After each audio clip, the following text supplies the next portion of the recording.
I've been lying about my age for nearly 7 years.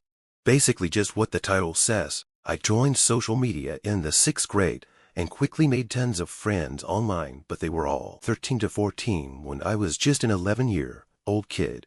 So I lied about being 3 years older than I actually am. I'm close to turning 18 soon, and the guilt has been eating me alive, but I'm just so heartbroken by the idea I'll lose friendships I built over these past years. I'm sure most people probably wouldn't care enough to end the friendship with me, because quite a few of them are around my age anyways, 17 to 21, but I'm sure it would cause my reputation to be tarnished and the few adults who are already much older than me to be disgusted about being friends with such a youngin'. For example, I have a friend who's so supportive and has been so nice to me who's 24, and I feel they might be disgusted with knowing I'm actually 6 years younger than they are. I also just know so many people who have built a supportive community around me, and even though my current real relationships aren't bad at all, I've essentially grown up with these people and gotten attached to them. Lately I just feel so guilty and so trapped. So many great things have been happening lately and I want to talk about them, but I obviously can't.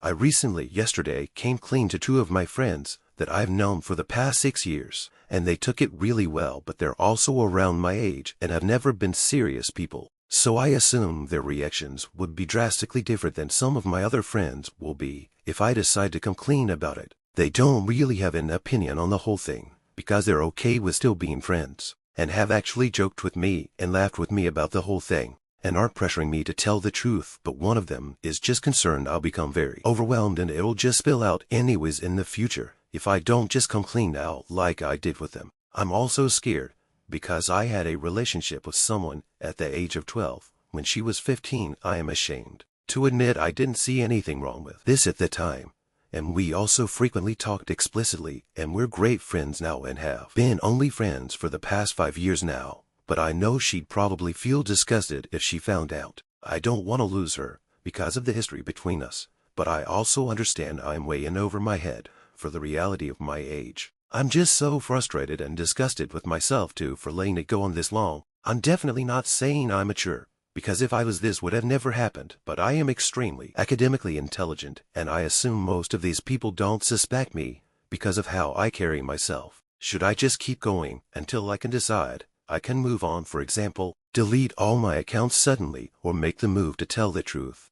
I caused a girl to have to get glasses for the rest of her life. I feel so guilty. It was an accident, but I still feel guilt. In grade 1 or 2, it was winter and recess. I told a girl to go down the tallest slide on her knees. It was fun for me and she did, but right at the bottom, she twisted or lost her balance or something and smashed her face off the end of the slide. When she got up, she had her hand over her eye, and it was bleeding above the eyebrow. Didn't seem bad, but I was a kid, so IDK. She went home at break, and when she came to school the next day, she ended up having to get stitches and glasses. I'm almost certain she wore glasses for the whole year. I changed schools the year after, but I feel like she needs them permanently. What guilts me more, aside the fact that she needed stitches and glasses, all because I told her to go down the slide in a dangerous way. All I actually cared about was that I was going to get in trouble for getting her hurt. I'm sorry, Purnima. I can't even spell her name, but that's how it sounds. What was the pettiest thing Annex did? I was 17 and she was 16. We were dating for 7 months already, bearing in mind we both were virgins. We decided it was time since she was moving, and she didn't want to leave a virgin, so we did it. I had protection, and then we took it off at one point, but we cuddled instead of carrying on with the deed. She then went to live with her aunt in a different city, and we tried to long distance for another 2 months. Then we started drifting apart, and we had to call it off because we were arguing nonstop. We decided to keep in touch as friends until we could get back together. Then within 3 days she wanted to get back together. I was against it since we have not been apart for that long. I needed space because what she put me through. If you want context, I'll happily tell. Then we argued and argued. Then she told me her time of the month had not arrived, yet we waited a week, still nothing according to her. Now we were under the impression she's pregnant. Little did I know it was a scheme to marry me. She told me one night that she is on a living herself. Then she's bleeding and her aunt is involved. She's telling me that I have to be by her house at 8 the next morning, or else I'm going to jail for attempted murder. I didn't go because she had a miscarriage, apparently. She came back to my city to visit her parents. We saw each other around, but never said anything to each other. Her whole family moved to a different province, and that was the last I heard of her. AITA for calling out my soul in front of everyone, when she wouldn't stop making comments about me trying to be a sexy baby. I'm to 7F. I'm a very short woman. For Nina and Enter 100 LBS. I don't want to complain about being small, but there are a lot of people out there other women who will not take us seriously, are judgmental, make side comments, assume attraction to us is nefarious, and so on. A lot of comments that imply we're not real women and so on. I'm used to it and usually let it roll off my back, but there's a new one that's picked up momentum that I guess stems from a TV show where a girl is putting on a childish act and she says I'm a very sexy baby in a cutesy voice, and there's a lot more to it that you can just Google. My so Cassie has picked this up and has been using this against me. I can't wear a cute outfit without her coming down on me and chiding me for buying into the whole sexy baby thing when I am just wearing an outfit. I'm just trying to be me. God forbid I wear a shorter skirt or blouse or anything I think is cute.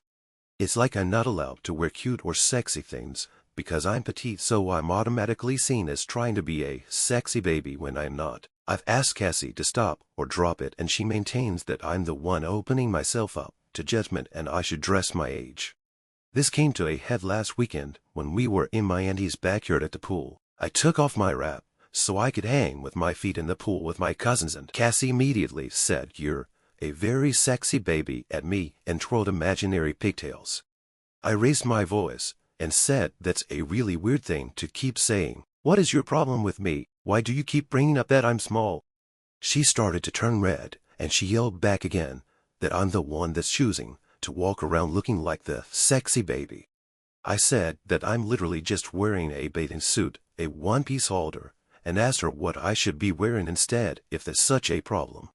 She yelled back that I should dress like a grown adult and to stop trying to cause a scene in front of everyone. I said whatever and just tried to ignore her. Later on, we ended up inside at the same time, and she came down on me for calling her out in front of everyone. I told her to stop trying to make me feel bad for being small, that I didn't choose this body. She rolled her eyes and told me to grow the fuck up, and that trying to start shit with her is even more proof. I am at a loss here, and I'm starting to just not want to be around my family because of her. It's not enough that I get this shit from women at work, at the gym, basically anywhere. Now it's in my family. AITA for calling her out, or even for just IDK, existing in my own body.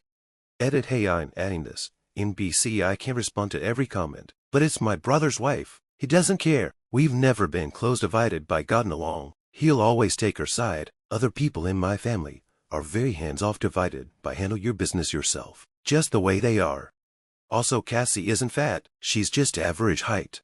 Female anatomy is gross apparently. My husband and I were hanging out with several couples we know. It was late and we had had several drinks. Somehow the conversation turned to the importance of getting regular colonoscopies, and some people were sharing their stories. Most of the couples are several years older than I am, so I haven't had the particular medical milestone yet. I do have an IUD, however, and I thought I could add to the general theme of uncomfortable medical procedures. One guy in particular was so disgusted by my description of getting an IUD inserted, and it just kept repeating, or I don't want to hear about that, and actually said gross when I used the word dilated. Keep in mind this was after hearing about prostates, colonoscopies, hemorrhoids, and the genius of the squatty potty for about half an hour. Come on, dude. This is 2024 and you have a wife and daughter. Our bodies are not gross, and certainly not any more disgusting than your colon. Edited to add, for context, this conversation was the relaxing time after the party, when it's just the core group hanging out. Shoes were off. My husband was drifting in and out of sleep on the lawn chair. I think the hosts had changed into comfy clothes. At least one of the women had unhooked her bra. We were comfortable and informal is what I'm saying. This was not a fancy party with a house full of people or a crowded restaurant. It's also probably pertinent that I am 15/20 years younger than everyone except that guy's wife. I read the room and didn't finish my story, which by the way, was never very graphic. It was just about how inconvenient and uncomfortable the whole process was and how I now have to do it all over again in reverse. Yeah, I'm still a little salty that I was essentially shouted down by a guy that is uncomfortable with lady parts being discussed among friends, but is okay with talking about literal for ages. I lied about hurting my ankle, but it turned out to be actually broken. 23 miss. So when I was in 3rd or 4th grade, I don't remember, I really didn't want to go to one of my baseball games the next day. It was out of town, and I wanted to hang out with my friends that day. I decided that I was going to fake sprain my ankle, because that's the most plausible way. Don't know how I thought I'd be able to see my friends with an injury, but whatever. Anyways, my mom was in the living room, and I fake tripped over the table, made the waterworks come and everything. Looking back, I don't think I was too believable, but my mom decided to take me to there anyways. I was crying the whole way there, and when we got there they rushed me in. They took x-rays and gave me an IV. All the fun stuff. Here comes the wildest part. It was actually broken. My growth plate was fractured, and they immediately put me in a cast. I've always had a high pain tolerance, but that was actually freaky. It didn't hurt at all. They showed us the x-ray and everything. Said I might need surgery, and they needed to monitor the fracture. They had to x-ray me frequently after that to make sure my foot would still grow normally as well or something like that. I did successfully get out of that game though. I was not too happy about being in a cast and a boot for a few weeks. However, anyways, I've literally never told anyone this. So yeah, thanks for reading. I started a theft ring at my work as a teenager for over 5 years. Not actually a theft ring, but I don't really know how to describe it. Accepted bribes to commit theft for others. I worked in food, beverage, as a cashier in a very small restaurant divided by cafe type thing. Our little cafe branched off the main building where it was pretty much just me, a cook, and a couple other cashiers rotating working days. Managers rarely came out to our location, unless we called them or they were bored. We only really served a very specific crowd, with pretty much the same people every day. One day, a regular customer came up to me and ordered and stated it didn't have money on him and asked if we could start a tab on paper for IOUs. I said sure. Eventually he just kept adding things to the tab and said he would pay it off when the number was a little bigger. One day when nobody was in the restaurant, he said to me that he would pay me directly a percentage of his tab and that I would just make it disappear. So when his tab was over $100, he would give me like $40, mine is 60-ish, and I would just rip up his tab like nothing happened. I never once put any of his food into the system, just wrote it down on a loose piece of paper and kept it in the drawer. Other cashiers could add things to his tab, but could not cash it out. When other cashiers would ask where his tab went, I would tell them he paid it off, and I would print out a long fake receipt showing that he had paid, and they believed me. I told them only I could cash out his tab, since I was stand captain. 1 to 2 more regulars caught on and did this as well. I only did it for the regulars I trusted. Eventually, after the years went by, I got a little comfortable, and I would lie to the regulars and say their tab was higher than it was just to get a little more money. I would say $100 instead of $150. Nothing too extreme. I mean, as a 15 to 18-year-old, getting $40 minus a pocket cash here and there was the best thing. I actually saved enough from the theft, working wage and tips to buy my first car. Now I worked for a multi-billion-dollar company. I'm glad I did not work for a family-owned business at the time. Looking back at it, I didn't even comprehend that was theft. Now I'm like on jail time. I knew I shouldn't have been doing what I was doing, but I wanted the cash. Got away with it and didn't think it was a crime. I mean, I don't exactly regret it. My excuse is now that these were grown men, knowing exactly what they were doing, asking a 15-year-old to commit theft. Maybe they thought if I got caught, I was a minor, so the penalty wouldn't be bad. Or that's how rich people stay rich, by being cheap and committing crimes. I can Northeast fur do that now. A piece of lint once fell out of my pocket in the grocery store, and I picked it up immediately because I thought karma would get me for littering. Welcome to adulthood anxiety. Teenager me had balls. Huts, I still don't think I would ever tell my company what I did.